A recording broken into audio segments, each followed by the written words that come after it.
If you're heading into the weekend and looking for a light and stress-free show to binge, stay away from Netflix's Black Rabbit. It's got the same pressure and tension of a Safdie Brothers film. But does this work as an 8-episode limited series? When the owner of the hottest restaurant in New York allows his troubled brother to return to the family business, he opens the door to old traumas and new dangers that threaten to bring down everything they've built. Jason Bateman and Jude Law play brothers Vince and Jake respectively, and Jake is a harried and hanging by a thread restaurant owner, while Vince is a sloppy mishap of a semi-criminal. Once Vince loses basically everything he has, he comes back to New York and reignites a bonfire of trouble. Now this is a dramatic mystery thriller, but it's very, very light on the mystery portion.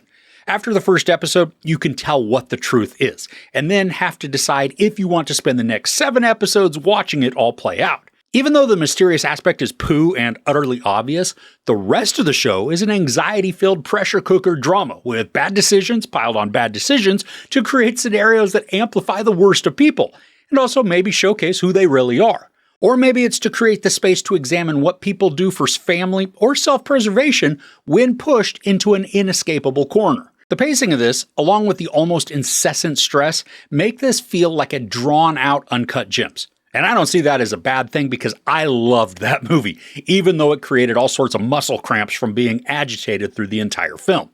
Here, the plot progressions and character decisions, they're predictable, even formulaic, allowing us to know how so many scenes are going to end up just thanks to familiar situations. But knowing that doesn't remove the tension. In some ways, it amplifies it. Jude Law plays Jake well, giving the character sympathetic vibes that are mixed with some sketchy and off-putting behaviors. Ultimately, I would classify the character as selfish, despite watching him make decisions that are in the best interest of others. They just also happen to protect him as well. Now, the writing designs a mostly one-dimensional character, a dude on his last nerve barely holding it together and forced into pressured decision-making. Law takes this and is able to add in an aspect that makes him relatable, not so much in the greedy decisions that he might make, but through the display of conflicting choices. Those make him prioritize the converging issues of success and fame, family, and then his brother's crap storm of trouble. And Jason Bateman fills the role of struggling brother Vince very believably. Although he's shaggy, gaunt, and continuously looking like he's in need of a shower, the person under all of the sketchy facade feels very familiar. It's almost as if we're catching up with Marty Byrde from Ozark many years after Wendy left him and the kids disowned him, and then all his money's blown. The demanding, uneasy, apprehensive, sometimes obsessively fixated, but then strangely endearing persona, it works, especially for Bateman, even though the character doesn't feel unique or fresh. And the dynamic between Bateman and Law, it's urgently tense, massively dysfunctional, and then still framed with a style of love that was developed through their dark childhood. Now, the two together, they work great, although the majority of their interactions are similar in tone and volume. Now, typically, they're shouting at each other, piercing souls with the pent-up rage of just decades of darkness and blame. And because of this near-constant explosiveness between the duo, the quiet and more intimate and reflective moments, they stand out, giving us a small reprieve from the anger. And that's why this series can become too much. While watching a movie like Uncut Gems, my heart rate was just spiking, and I was stewing in this ambiguous agitation. But at least that emotional discomfort was over in 2 hours. Here, if you're choosing to stick it out, you need to endure over 8 hours of those same feelings. Thankfully, what makes the stress of watching easier is the supporting cast. Oscar winner Troy Kotsur creates this menacing performance, mixing ferocity with fatherly compassion to make a character that's an emotional conundrum. I mean, he's not a good guy, but he has redeeming qualities. Sometimes.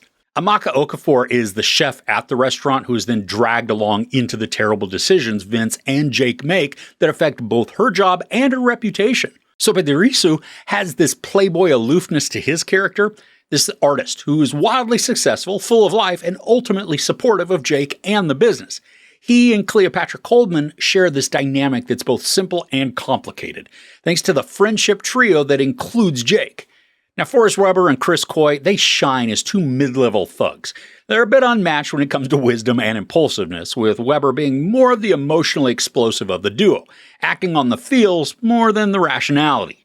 And they insert a tiny bit of levity to the storytelling, but not in a way that's out of place or tension-breaking. It's more of just like watching an oaf stumble through some things only to end up with the exact result that they were hoping for. Abby Lee, Robin De Jesus, Dagmara Dominicic, I can't say her name, Odessa Young, they also have some small roles, each adding familial centered tension, even though they may not be actual family. And there are some terrible actions that we watch play out through the course of this show. Not all of them have as satisfying a resolution as I would have liked. In one scenario that involves domestic abuse, the scene is protracted, showcasing a distressing and nauseating sequence of actions. Then in another, we're told of a heinous action, thankfully spared the visuals.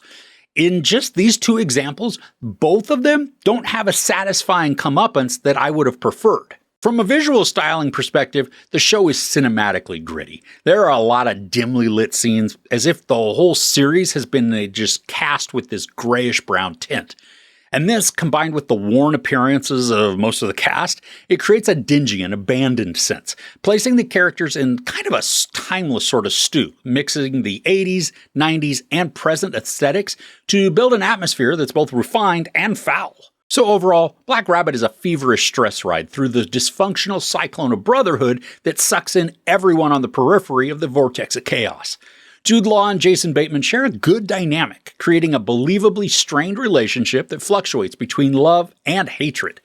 The individual performances are sufficient, but Bateman's character, or maybe it's just his portrayal, feel familiar and unoriginal, making him less intriguing as a player. The urgency of terrible decisions, combined with the supporting cast's collateral damage, work to maintain a distressing and tense atmosphere, despite a storyline that is predictably crammed with the domino effect of poor choices. When taken as a whole, the limited series does have a lot to enjoy, but it makes you work for their enjoyment, which might just be too much of an ask. There's no sex or nudity, a ton of profanity, and then some violence. I give Black Rabbit 3.5 out of 5 couches. So do you enjoy these types of stressful shows? If so, what is a heart-pounding one that you can recommend? Let me know in the comments below. If you enjoyed this review, please give it a like. Also, don't forget to share and subscribe. I'm Chris. This is Movies and Munchies. Thanks for couching with me.